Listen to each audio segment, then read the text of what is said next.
అంటే మిమ్మల్ని యేసుకే అంకితం చేయాలి. ఆమె చెప్పండి, గట్టిగా గట్టిగా చెప్పండి హల్లెలూయా. నాకు తెలియక చేశాను బిడ్డారు, ఇప్పటిదాకా నాకు తెలియక చేశా. మీరు అనుకోండి, ఏ దైవజనుడు కూడా పూర్తి తెలుసుకోడు, దేవుడు నేర్పిస్తే నేర్చుకోవాలా. మిమ్మల్ని దేవునికి అండుగట్టాలని తప్ప నా వైపు తిప్పుకోవడానికి కాదు, కానీ ఎవరు బాధ పెట్టుకోబాకండి, ఎవరు అర్థం చేసుకోండి. అనారోగ్యంతో వచ్చారా, వచ్చి ప్రార్థన చేయించుకోండి. కొత్తగా వచ్చారా, వచ్చి ప్రార్థన చేయించుకోండి. అంతేగాని ఆ దైవజనుడి ప్రార్థన మీద, దైవజుడి చేతి మీద నమ్మకం ఉంటుంది. అట్లా మనం ఎవరమే ఒకప్పుడు విగ్రహారాధన చేస్తా వచ్చిన వాళ్ళమే. మనం ఎవరివే తాయెత్తులు అంతరాలు కట్టించుకొని దేవుళ్ళలోకి వచ్చిన వాళ్ళమే. మనకు తాయెత్తు మీద, అంతరాల మీద ఉన్న నమ్మకం దేవుని మీద ఉండదు. ఆ మంత్రుడు ఏం చేశాడు, కనికిర్రాజు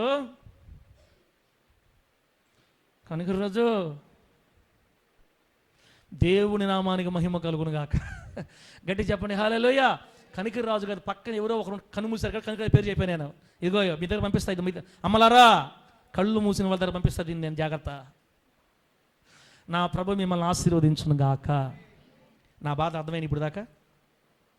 నా బాధ అర్థమైందియా? నీకే సమస్య ఉన్నా ఒక్క దేవుడితోనే చెప్పుకోవాలి. ప్రాణం పోయినా కూడా మన సమస్య మనుషుల దగ్గర ఇప్పకూడదు. విప్పావా అయిపోతాం అంతే.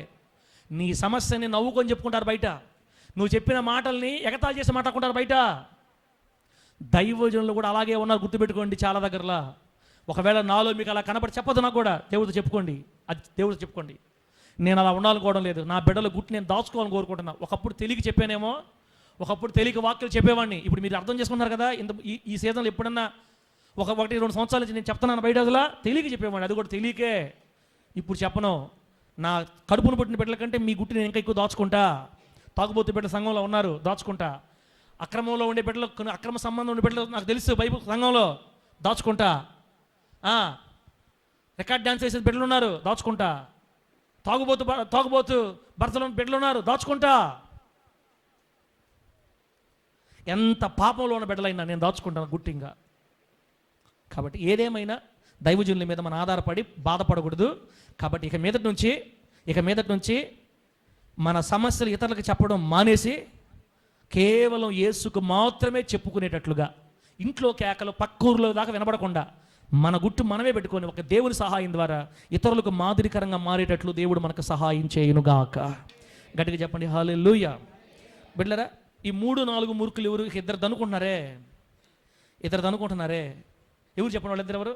ఇతని దగ్గర మేకలు లేవు. మూడోది, మళ్ళీ ఈ వాక్యం వచ్చే వారం నాకు పొడిగించేది లేదు, ఒక 5 నిమిషాలు తీసుకొని చెప్పేస్తా బిడ్డలారా. 55 నిమిషాలు అయింది మనం స్టార్ట్ చేసి, ఒక 5-10 నిమిషాల్లో. మూడో టీం కార్తీక్, 3-4 మూర్ఖులు ఎవరు? నేను పూలు వదిలేస్తాను, నీ మీదకి పూలు వదిలేస్తా. నా మేకల మీద పూలు వదులుతావా? కొట్టుగా రక్తాలు కారేటట్టు కొట్టుకుంటున్నారండి ఆ మూర్ఖులు. అంటే ఇది అవసరమైన తగాదా, అనవసరం తగాదా చెప్పండి తలే జీవనం. Are you understand what I'm saying? ఉన్నావా? ఏడవనవా దీవనం? ఇప్పుడు ఇది అవసరమైన తగాదా, అనవసరం తగాదా? వాడి దగ్గర మేకలు లేవు, వీడి దగ్గర పులి లేదు. వీళ్ళు మాట్లాడుకున్నారు, నాకు కానీ దేవుడు ప్రత్యక్షం నీకేం కావాలని అడిగితే నాకు మేకలు కావాలని చెప్తా. నువ్వు మేకలు కావాలని చెప్తావా? అదే దేవుడు నన్ను అడిగితే పులి కావాలని చెప్తా. ఎందుకు రా పులి? నీ మేక మీద వదులుతా, ఒక్క మేక బతకూడదు. ముఖ్యంగా ఇండియా వాళ్ళు ఇటు వాళ్ళు ముందుంటారు అనమాట. వాళ్ళు ఎదగరు, ఎదిగే వాళ్ళని ఎదగనీరు. అదేందో ఆంధ్రప్రదేశ్ బిడ్డలకు ఇంకా ఎక్కువ. ఆ పాస్టర్ ఎదగడు, ఎదిగే పాస్టర్ని కూడా. ఇప్పుడు కోయారే కోయా బామారే విన్నారా? చూసుంటారు కొంతమంది ఫోన్లో, ట్రోల్ చేస్తున్నారు లోకమంతా. క్రీస్తుదాస్ పాస్టర్ గారు మామూలుగా సభల్లో కాస్త నవ్విస్తూ కవ్విస్తూ చెప్పడం అనేది కొంతమందికి అది అలవాటు. 2002 సంవత్సరంలోనో 2003, అప్పుడు నేను 7వ క్లాస్ 8వ క్లాస్ చదువుతాను అనుకుంటా, అంతే. ఆ టైంలో మహా వెలుగు వెలుగుతున్నాడు ఆ పాస్టర్ గారు ఇక్కడ నెల్లూరు జిల్లాలో. బ్రాహ్మణ కాక్కి నాన్న తీసుకొచ్చాడు ఆ పాస్టర్ గారిని. బ్రాహ్మణ కాక్కి నాన్న తీసుకొచ్చాడు, అల్లూరికి నాన్న ద్వారా వచ్చాడు అన్నమాట. స్టార్టింగ్లో ఈ చుట్టుపక్కల ప్రాంతాల్లో వచ్చినప్పుడు ప్రత్యేకంగా ఎవరో ఏమో నేను పోయేవాడిని. వయసు ఎంత? 9-10 సంవత్సరాలు, లేదా 10-12 సంవత్సరాలు, 13 సంవత్సరాలు. ఎందుకు పోయేవాడిని తెలుసా? నవ్వడానికి పోయేవాడిని. భలే నవ్విస్తున్నాడు, మామూలు నవ్వు కాదు. ఇప్పుకని మీరు చూడండి, ఆ వీడియోలు చూడండి, చాలా నవ్విస్తాడు. సాక్ష్యం చెప్తాడు, నవ్విస్తాడు, ఏడ్చే దగ్గర ఏడుస్తాడు. ఏదో ఆయన కలిగి చదువు లేదు, పాపం చదువు లేదు. కోయ జాతికి చెందిన ఒక వ్యక్తి, గిరిజన జాతికి చెందిన ఒక వ్యక్తి, చదువు లేదు పాపం. తెలియదు, వాక్య క్రమం తెలియదు, కొంచెం నవ్విస్తాడు, కొంచెం ఎక్కువ నవ్విస్తాడు. ఆ నవ్వించే క్రమంలో కోయ్ కోయ్ కోడిని కోయ్ అన్నాడు. కోయ్ కోయ్ కోడిని కోయ్ కోయ్ కోయ్ కోడిని కోయ్ బామారే బార ఏదో ఆయన పాప పాడాడు పాట. అది లోకస్తులు తీసుకొని ఏదో ఇప్పుడు ట్రోల్ చేస్తున్నారు. ఇప్పుడు పాస్టర్లు ఏం చేయాలి చెప్పండి? పాస్టర్లు ఏమనాలా? పక్క పాస్టర్లు ఉన్నారే, వీళ్ళు ఎంత మంచివాళ్ళు అంటే వాడు మామూలుడు కాదు, ఒకటే అవ్వాలా. కోడిని పోయింది అయ్యింది ఇదేంది, ఏమయ్యా పాస్టరా నువ్వు వాక్యం చెప్పేటప్పుడు నవ్వించవా? కొంచెం జోకులు మాటలు మాట్లాడవా బిడ్డలు నవ్వించడానికి? అదేదో లైవ్లోకి పోయింది కాబట్టి లోకస్తులు దాన్ని చేస్తున్నారట. పాపం ఏడ్చేశాడు మన ఈ మధ్యకాలంలో. సుమన్ టీవీ వాళ్ళు కూడా ఇంటర్వ్యూ చేశారన్న. సుమన్ టీవీ ఇంటర్వ్యూ చేసి చాలా బాధపడుతుంది, ఏడుస్తున్నాడు అనమాట. నాకు శత్రువులు ఎవరో కాదు పాస్టర్లే. పాస్టర్లు ఎక్కువగా నా గురించి బ్యాడ్గా. నిన్న మనం చూసా అతని గురించే, ఇతను ఒక కామాంధుడు, స్త్రీలోలుడు, ఎక్కడ పోతే అక్కడ ఒక ఆడపిల్లని తగులుకుంటాడు. నిజమే అనుకుందాం, నిజమే అనుకుందాం. నువ్వు నిజంగా దేవుని ప్రేమ కలిగిన వాడు అయితే నీ పొరుగు వాని గుట్టు దాయాలా, బయటపెట్టాలా? సంగతి దాచువాడు ఘనత నొందునని చెప్పిన సామెత గ్రంథం, అవునా కదనా? నువ్వేమైనా ఇప్పుడు వాడు కామాంధుడు అని చెప్పిన వాడు ఏమైనా మంచివాడా? నీ రంగు తీస్తే కదా బయటపడద్ది. ఒకవేళ నిజమో అబద్ధం మనకు తెలియదు, నిజమైతే దేవుడు చూసుకుంటాడు. నువ్వు నిజంగా దేవుని ప్రేమ కలిగినడు అయితే నీ పొరుగు వాడి విషయాలు దాచాలా. ఇంట్లో గుట్టు ఎలా దాచాలో బయటవాడు గుట్టు కూడా దాచాలి. దాచిన వాడు ఘనత పొందుతాడు. మనతో అందరూ స్నేహం చేయాలంటే ఇతరుల గుట్టు మనం తెలిసి మనం దాచాలా.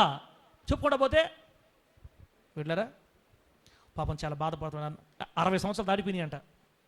అయినా ఇప్పుడు సరే మొత్తం మీద కొన్ని చిన్న చిన్న పొరపాట్లు ఉండొచ్చు, దేవుడు చూస్తాడు అంతా కదా. వాడు లోకస్తులు కాబట్టి ఎగతాలు చేస్తారు. నువ్వు దేవుని పెట్టి ఏమైంది నీకు? స్త్రీలోలుడు, మూర్ఖుడు, గర్వాంధుడు, లేకపోతే కామాంధుడు, ఇది పెద్ద మంచివాళ్ళని అంత లేదు. ఒక్కొక్కరి రంగు బయటకు కానీ తీస్తే దొరికితే అందరూ దొంగలే. మన ఉప్పు కారు తినడంలా ఏం మనకు అనిపించదా? మనకి వస్తుంది, ప్రార్థన చేసుకుని జయించుకుంటున్నాం అంతే. ప్రార్థన చేసి జయించుకుంటున్నాం. ఓ అమ్మ నేను కానీ చేస్తే ముత్తుకూరు సంఘం పొద్దున ఆయన నాకు భయం. నేనేం నీతిమంతున్నాయి కాదు, పరలోకం ఏడబోకూడదు, నరకం ఏడబోతానో, అసలు ముందు సంఘాలు ఏడబోతాయని ఎవరైనా దొరికితే చేయాలనే. అంత ఏమీ పెద్ద బిల్డప్లు భక్తులు ఎవరు లేరాడా. ఈ ఎగిరే పాస్టర్లు, అరిసే పాస్టర్లు అందరూ గుర్తుపెట్టుకోవాల్సింది ఏంటంటే మన వెనక కూడా చాలా రంగు ఉంది బయట వెనక. ఇతరులు ఊరకే అనేయడం కాదు. బైబిల్ ఒక మాట రాయబడింది, ఇతరులను కనుక మనం ఎగతాళి చేస్తే ఏదో ఒకరోజు ఆ బంధకాలు మనల్ని పట్టుకుంటాయి. వాడు కామాంధుడు అన్నాడు అనుకో, ఏదో ఒక అబ్బాయిగా పడిపోతారు, ఖచ్చితంగా పడిపోతారు అంతే. పడేస్తాడు దేవుడే. ఇతరుల బాధ మనకు తెలియాలని పడేస్తాడు దేవుడే. కాబట్టి మాట అనేటప్పుడు జాగ్రత్తగా ఉండాల. ఇతరుల విషయాలు దాచాలి, ఇతరుల గుట్టు దాచాలి. నీ పక్కింటి ఆమె కాస్త అక్రమ సంబంధాలు పడింది, దాచవమ్మ నువ్వు, దాచు. నీకు కూతురు లేరా, నా కూతురు లేరా, మంచి మాటలు చెప్పు, అవసరమైతే ప్రార్థన చేయి, కన్నీళ్ళు విడు, ఆ బిడ్డను మార్చయ్యా, కుటుంబం కూలిపోకూడదయ్యా అని నువ్వు ఏడిస్తే నువ్వు కానీ నీ పిల్లలు కానీ ఇంకొకసారి పాపంలో పడకుండా దేవుడు కాపాతాడు. మనం ఆమె చెప్పను గట్టిగా. పక్కింటి ఆయన భర్త, పక్కింటి ఆమె భర్త ఏదో తిరగని చెప్పేసి ఊరని చెప్తాడా, నీ భర్త లేడా నీకా తెలియదు మన వాళ్ళకి. కాబట్టి నా ప్రియమైన దేవుని పిల్లరా, ఏం చెప్పాను నేను? మన గుట్టు దాచాలి, ఇతరుల గుట్టు దాచాలి, ఎవరికి చెప్పకూడదు. ఇప్పుడు మూడో దాంట్లోకి వెళ్దాం. మూడో దాంట్లోకి వెళ్ళి మళ్ళీ ఇప్పుడు పాపం క్రిస్దాస్ గారి గురించి వెనక్కి వచ్చాము, గురవప్ప గారి గురించి వెనక్కి వచ్చాము మనం. మూడోది అనవసరపు తగాదాలు పెట్టుకునే వాళ్ళు క్రైస్తవ మూర్ఖులు. క్రైస్తవ మూర్ఖం అనగా ఏంటి?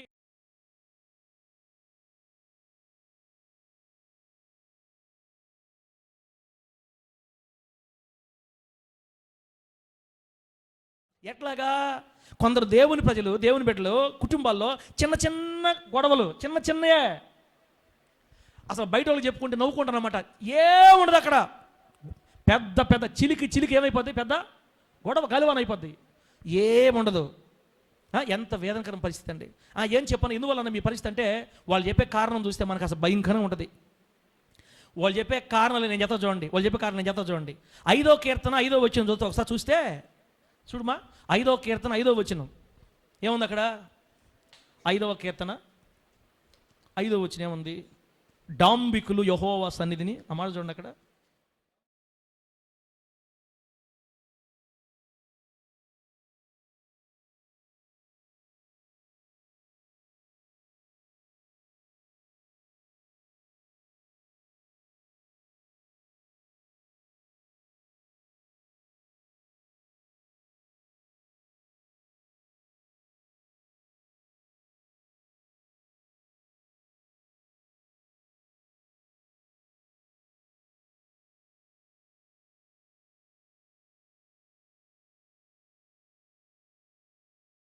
అన్నీ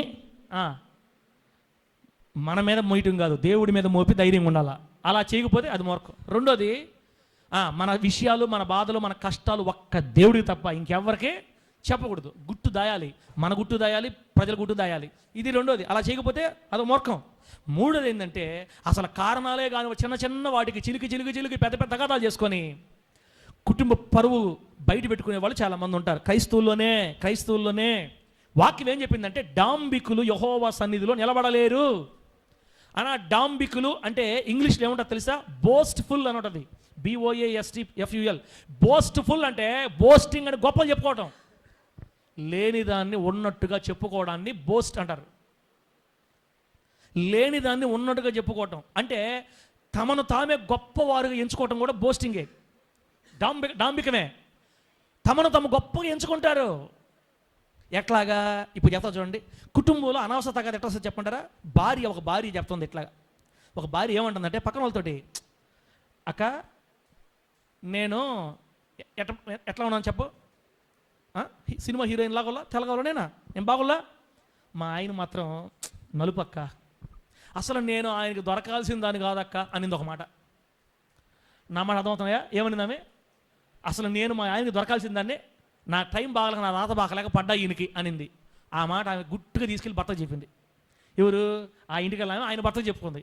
ఈయన భర్త ఫ్రెండ్స్. ఏమరు సుబ్బారావు, ఏంది మీ ఆమె మాట అండి మా ఆయనతోటి, అసలు నీ భార్య నీకు దొరకాల్సిన కాదంటే, నువ్వేదో నల్లగొండామంట, పళ్ళు ఇస్తున్నాయంట, అరెకరకు ఇరిగిపోయిందంట, అసలు నీకు ఆమె దొరకాల్సింది కాదంటరా అని చెప్పాడు. రాసుకుంది ఇక్కడ ఇప్పుడు రాసుకుంది ఇక్కడ.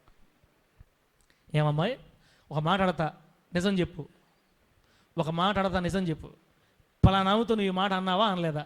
ఏమనండి? అదే నేనేదో నల్లగున్నానంట, నువ్వు తెల్లగున్నామంట, అసలు నువ్వు నాకు దొరకాల్సిందానుగా చెప్పేసింది ఆ మనిషి. నేను చెప్పొద్దు అని చెప్పేసిందా? అలా కాదండి, నేను అలా అనలేదండి, నేను అలా అనలేదు, మామూలుగా అన్నా, అలా అనలేదు, మామూలుగా అన్నది రెండు ఒకటే కదా. నేను నలుపా, నువ్వు తెలుపా అంటే నాకు దొరకాల్సిందాను కదా.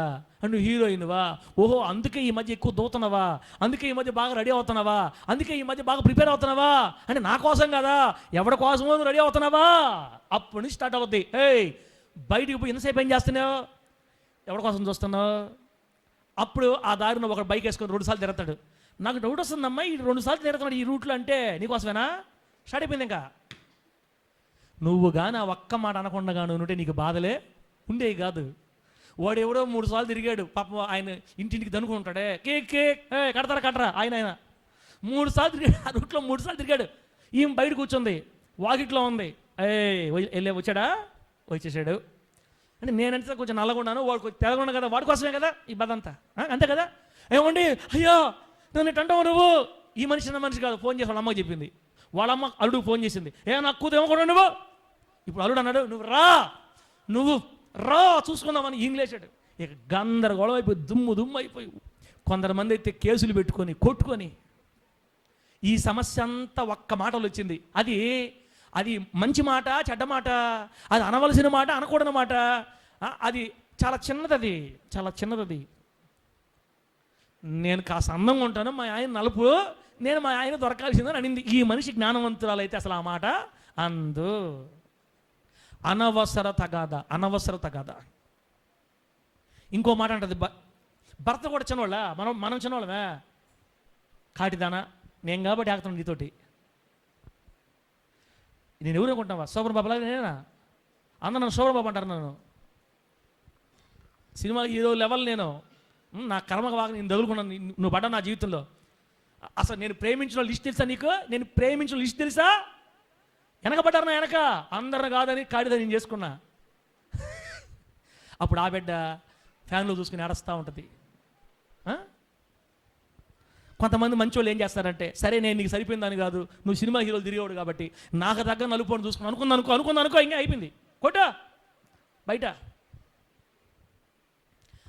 దేవుని బిడ్డలు జ్ఞానంగా మాట్లాడుకోవాలా. ఒక భార్య జ్ఞానంగా మాట్లాడాలి, భర్త జ్ఞానంగా మాట్లాడాలి. అందుకే బైబిల్ చెప్పింది, జ్ఞానవంతురాలు తన ఇల్లు, చెప్పండి ఆ మాట, జ్ఞానవంతురాలు తన ఇల్లు కట్టుకుంటుంది. ఎక్స్ట్రా మాటలు మాట్లాడదు. భర్త కూడా అధికారం ఉంది కదా అని పురుష అహంకారం చూపించకూడదు. పురుషులు కూడా స్త్రీల భార్యల మీద అహంకారం చూపించకూడదు. ఏయ్ ఆడదాని లాగుండు అని అనమని మనకు బైబిల్ చెప్పలా. బైబిల్ ఏమని తెలుసా? పురుషుడు అని భేదం లేదు, స్త్రీ అని భేదం లేదు, ఇద్దరు నాకు సమానులే. ఆమె చెప్పండి గట్టిగా. నువ్వు పురుషుడు ఎంతో, స్త్రీ కూడా అంతే. ఇద్దరికి సమాన హక్కులు ఇచ్చింది బైబిల్. సమాన హక్కులు ఇచ్చింది బైబిల్ స్త్రీ పురుషులకి. మన భారతదేశం ఇంకా ఎక్కువ. ఆడపిల్ల బయటికి రాకూడదు, ఆడపిల్ల మాట్లాడకూడదు, భర్త మాట్లాడుతుంటే భార్య మాట్లాడకూడదు. ఇవన్నీ ఎక్కడే తెలుసు? ఒకసారి చెప్తా వాక్యం మీకు. ఇవన్నీ ఎవరు పెట్టారో మీకు చెప్తా. బైబిల్ మనకు అలా చెప్పలా. నువ్వు ఎలా ప్రేమించుకుంటున్నావో నీ భార్యను కూడా అలా ప్రేమించమని చెప్పింది వాక్యం. మనకు ఆమె చెప్పండి గట్టిగా. నీవు ఎలా ప్రేమించుకుంటున్నావో నీ భార్యను కూడా అలాగే, నువ్వు ఎలా ప్రేమించుకుంటున్నావో నీ భర్తను కూడా అలాగే ప్రేమించమని మనకు నేర్పించింది బైబిల్.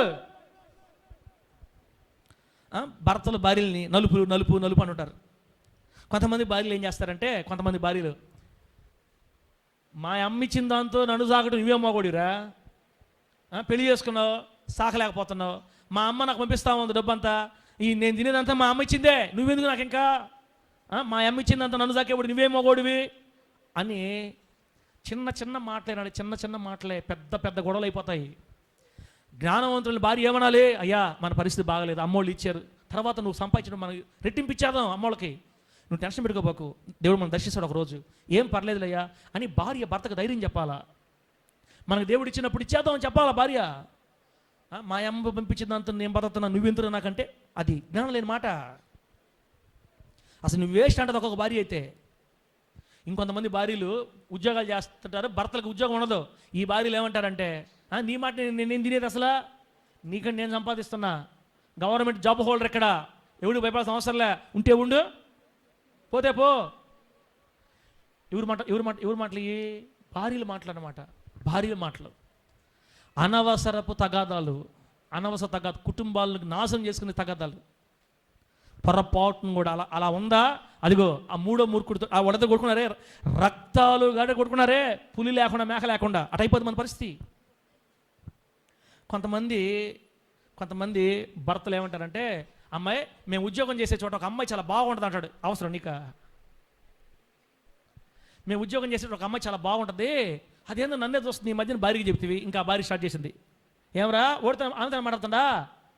ఫోన్ ఇట్టి ఎవరితో నేను చూడాలా, నువ్వు లేనప్పుడు తీసేస్తుంది, ఫోన్ చేసి చూస్తావు. పాప ఆ బిడ్డకి నిద్ర ఉండదు. ఇక్కడ నువ్వు ఏ రోజు ఆ మాట చెప్పావో ఇక ఆ రోజు ఆ బిడ్డ రాత్రులు మేలుకుని చూసుకుంటా, నీ ఫోన్ చూసుకుంటా ఉంటుంది, ఊరి మెసేజ్ వస్తుంది. ఎందుకు పాప మా బిడ్డగా అంత బాధ?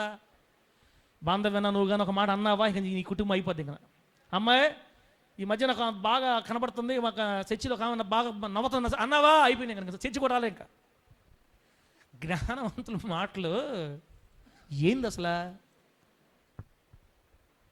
మా ఆఫీసులో ఒక అతను చాలా బాగుంటాడు, స్మార్ట్గా ఉంటాడు, అయిపోయింది, ఇంక నువ్వు అయిపోయావు.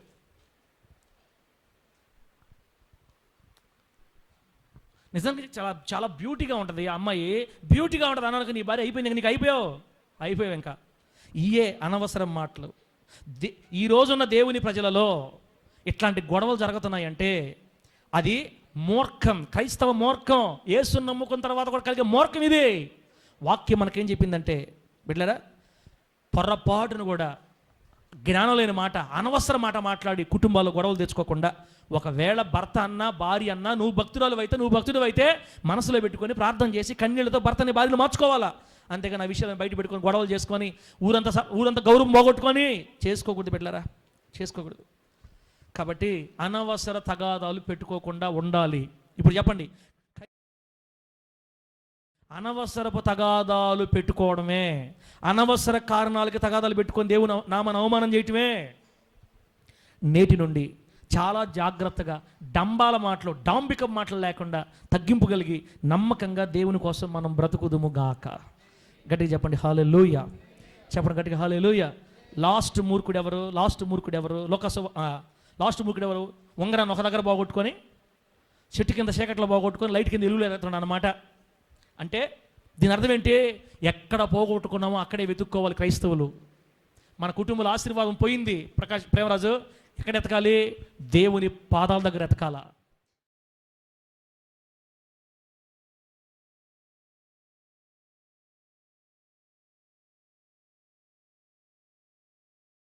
ఎక్కడ పోగొట్టుకున్నావో అక్కడ ఎతకాల దేవుని పాదాల దగ్గర. అప్పులైనయా, చిన్నానా నాకు 1,00,000 రూపాయలు ఇప్పించి అప్పులు కట్టుకోవాలా, అక్కడ ఎతకబాకు, దేవుడి పాదాల దగ్గర రా. ఇక్కడ ఎతుకు పోగొట్టు, ఎక్కడ పోగొడుతున్నావో అక్కడ ఎతకాలా. ఉద్యోగాల కోసం రాజకీయ నాయకులు ఎతకడం కాదు, దేవుడి పాదాల దగ్గర ఎతకాలి. నీకు ఏది కావాలన్నా పోగొట్టుకున్న చోట దేవుని పాదాల దగ్గర మాత్రమే వెతకాలి మనం. అప్పుడు దేవుని దగ్గర సమస్తం పొందుకుంటాం. దేవుని నామానికి మహిమ కలుగును గాక. గట్టిగా చెప్పండి హల్లెలూయా. 24వ అధ్యాయం లోకా సువార్త, లాస్ట్ మాట ప్రార్థన చేసుకుందాం. ఇక 24వ అధ్యాయం 1 నుంచి 6 వచనాలన్న లోకా సువార్త. మంచి మాట అది. లోకా సువార్త 24వ అధ్యాయం 1 నుంచి 6 వరకు.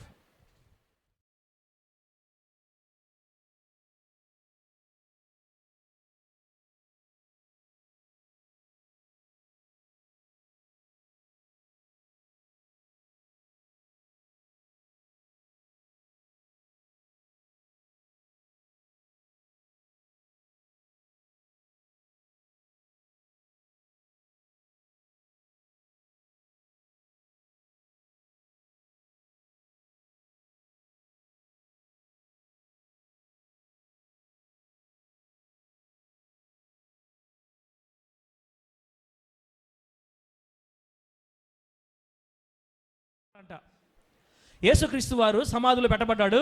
3వ రోజు మరణమును జయించి పునరుద్ధానుడై లేచాడు. ఆయన దేవునికి మహిమ కలుగును గాక. చనిపోక ముందే చెప్పాడు, నేను లేస్తాను ఒక రోజు, నేను 3వ దినాన లేస్తానని చెప్పిన స్త్రీలు మరలా మృతుల్లో వెతకడానికి వచ్చారు.